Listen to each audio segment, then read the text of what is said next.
প্রিয় দর্শক, আসসালামু আলাইকুম। আশা করি আপনারা সকলে ভালো আছেন। আমি সাথে আছি ইসমাইল হোসেন, দেখছেন ইসমাইল মিডিয়া সেন্টার।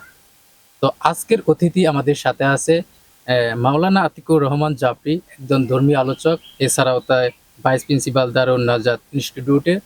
তো তার সাথে আজকে আড্ডা দিব এবং তার সাথে কথা বলার চেষ্টা করব। বর্তমান সময়ের পরিস্থিতি এবং তার জীবন গল্প আমরা শেয়ার করার চেষ্টা করব। আমার সাথে আছে, আমরা একটা সাপ্তাহিক একটা আয়োজন করে থাকি। বিভিন্ন ধর্মীয় যারা আলোচক আছে তাদের সাথে নিয়ে আমরা বিভিন্ন শো বা ইন্টারভিউ যেটাই বলেন আমরা করে থাকি। তো আজকের দিনের মতো কিন্তু সে আমাদের সাথে আছে, তার সাথে কথা বলার চেষ্টা করব। আসসালামু আলাইকুম।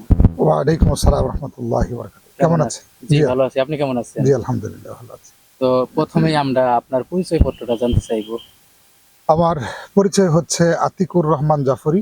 আমি একটি প্রাইভেট মাদ্রাসা মধুপুরের ভিতরে দারুন নাজাত ইংলিশ অ্যান্ড আরবিক ইনস্টিটিউট, সেখানে ভাইস প্রিন্সিপাল হিসেবে আছি এবং প্লাস বাংলাদেশের বিভিন্ন টেলিভিশনে আলোচনা করে থাকি, বিশেষ করে BTV, channel 24, RTV, Bangla vision এবং হচ্ছে আহ, এই RTV-তে, দেশ টিভিতে।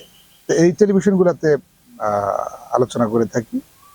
আর এমনি পড়াশোনা অনার্স বাংলা সাহিত্যে, প্লাস দাওরায়ে হাদিস শেষ করেছি, এদিকে ফাজেল শেষ হয়েছে। তো এই পর্যন্তই আমার পরিচয় আর কি।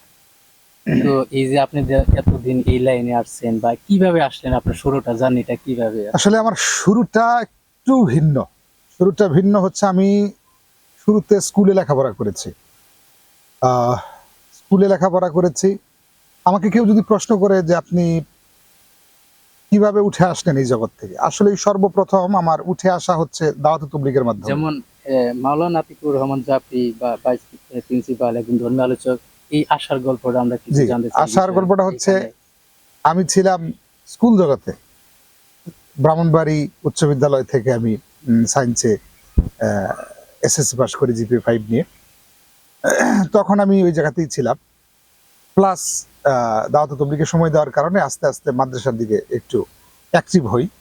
তারপরে আমি প্রাইভেটভাবে ফাজেল, প্লাস হচ্ছে এদিকে কওমি মাদ্রাসা থেকে, যদিও শুরুর থেকে পড়তে পারি নাই, তো প্রাইভেট পড়ে পড়ে পড়ে পড়ে দাওরায়ে হাদিস শেষ করেছি।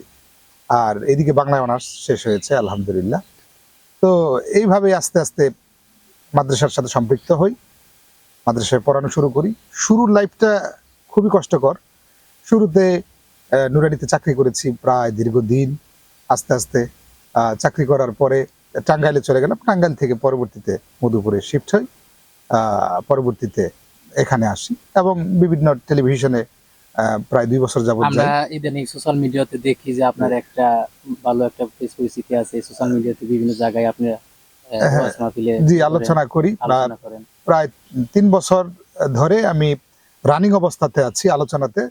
3 বছর ধরে বাংলাদেশ, সারা বাংলাদেশে নয়, বাংলাদেশের কয়েকটা জেলা, উল্লেখযোগ্য কয়েকটা জেলাতে যাওয়ার সৌভাগ্য হয়েছে আমার, আল্লাহ পাক তৌফিক দিয়েছিলেন। এইভাবে আর কি। আর স্থানীয় কিছু প্রোগ্রাম করি, এই মিলিয়ে মোটামুটি ভালোই কিছু হয় আর কি, প্রোগ্রাম করি।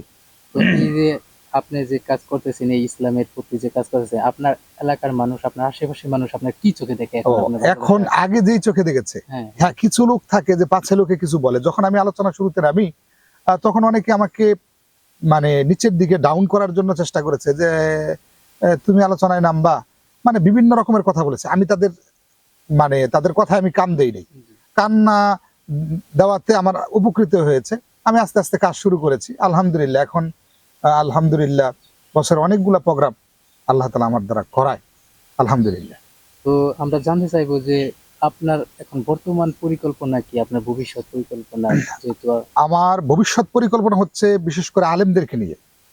আমি দেখতে পাই যে আমার ওলামায়ে কেরাম যারা রয়েছে, তারা বেশিরভাগ ক্ষেত্রে মাদ্রাসায় চাকরি করে, মসজিদে চাকরি করে।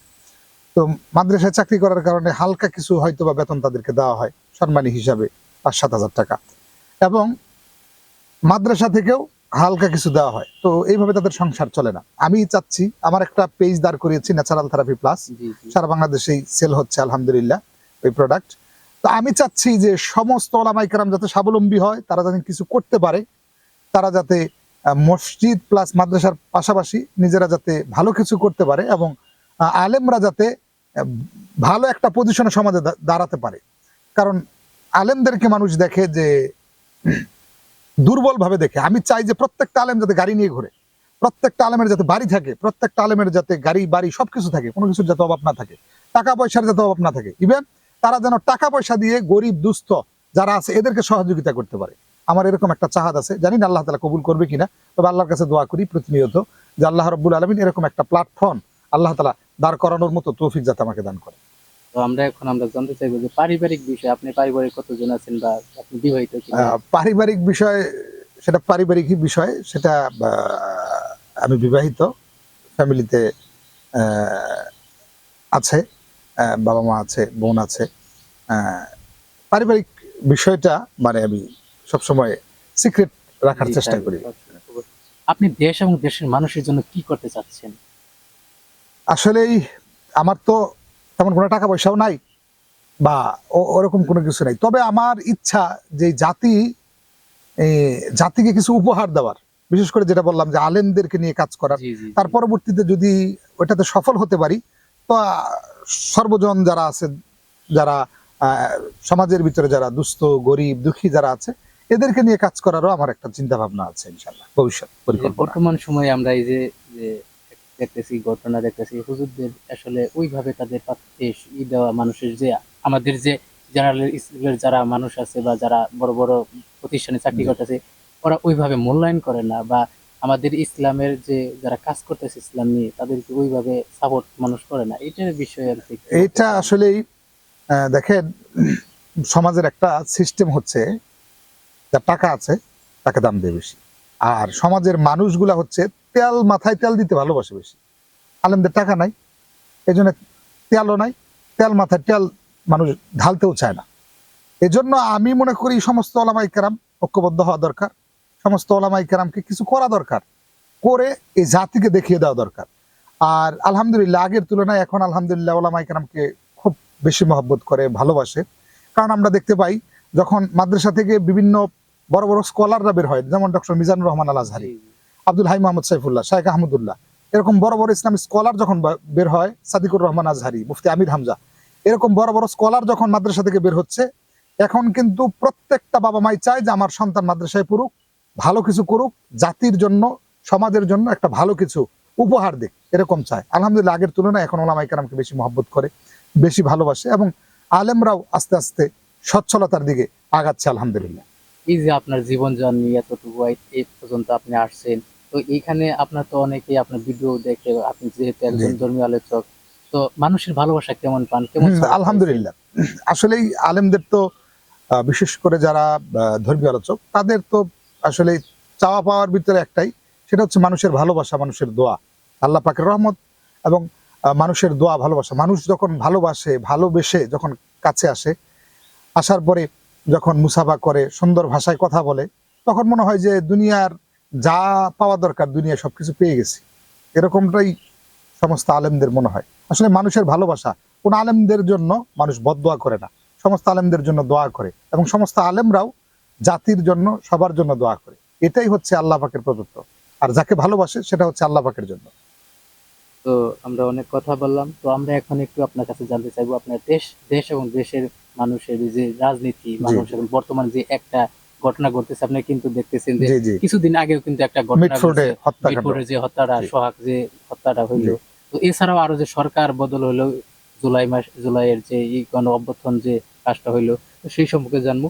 আপনি কেমন চাচ্ছেন, কাকে চাচ্ছেন? দেখেন, বাংলাদেশের একটা রাজনীতি হচ্ছে ফালতু রাজনীতি।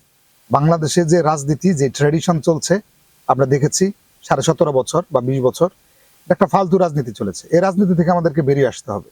যেমন এক দল যাওয়ার পরে আরেক দল ওই দলকে, অর্থাৎ বিরোধী দলকে মারপিট শুরু করে, জেল জরিমানা করে, তাদের উপর অত্যাচার নির্যাতন করে। এই রাজনীতি থেকে আমাদেরকে বেরিয়ে আসতে হবে।